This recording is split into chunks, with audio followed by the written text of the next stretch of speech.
E. It was the look in his eyes that gave him away.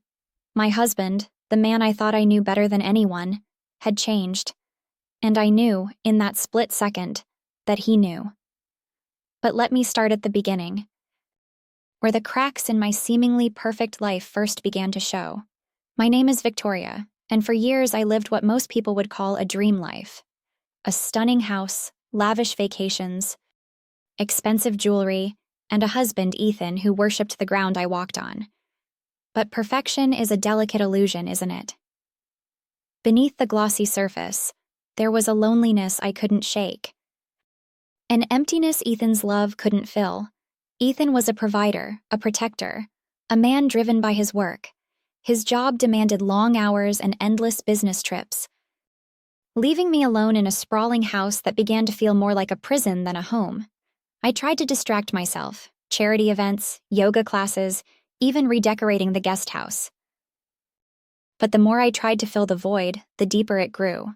And then, he arrived. Marcus, our new guard. Ethan had insisted on hiring security after a series of break-ins in our neighborhood. I didn't think it was necessary, but Ethan's peace of mind came first. Marcus was unlike anyone I had ever met.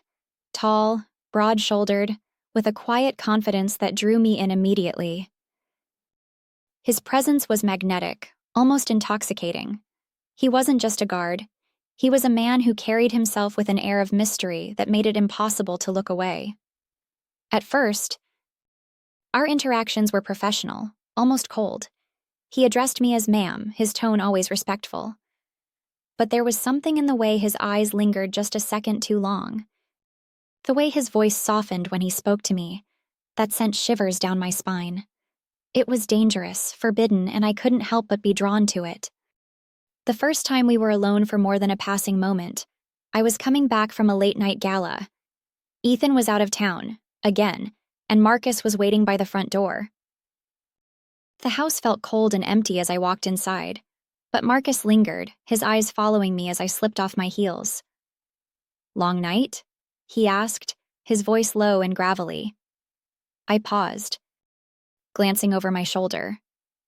"You could say that." His gaze held mine, and for a moment, it felt like the world had stopped. There was a tension in the air, electric and undeniable. I should have walked away, closed the door, and gone to bed, but I didn't. Instead, I found myself asking, "Do you ever get tired of standing guard all night?" He smirked, a small, almost imperceptible curve of his lips. "It has its moments." From that night on, things were different.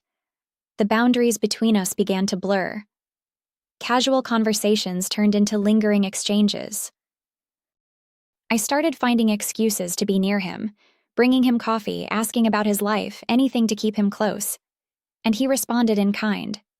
Subtle touches, fleeting smiles, stolen glances that made my heart race. It wasn't long before the tension between us became too much to bear. One evening, as the sun dipped below the horizon and painted the sky in shades of crimson, I found myself standing in the garden, waiting. Marcus was there, his posture rigid, his eyes scanning the perimeter. But when he saw me, his expression softened. "You shouldn't be out here alone," he said, his voice a mix of concern and something deeper, something darker. I took a step closer, my pulse quickening. "I'm not alone." For a moment, neither of us moved. The air between us was charged, the unspoken desire hanging heavy.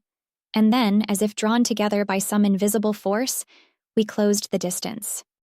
His hand brushed against mine, and the sensation sent a jolt of electricity through me. Before I knew it, his lips were on mine, and the world around us melted away. The days that followed were a whirlwind of passion and secrecy. We stole moments whenever we could, our affair a dangerous dance on the edge of discovery. Each touch, each kiss, was a reminder of what I had been missing, of the fire that had been absent from my life for far too long. But secrets have a way of unraveling, don't they?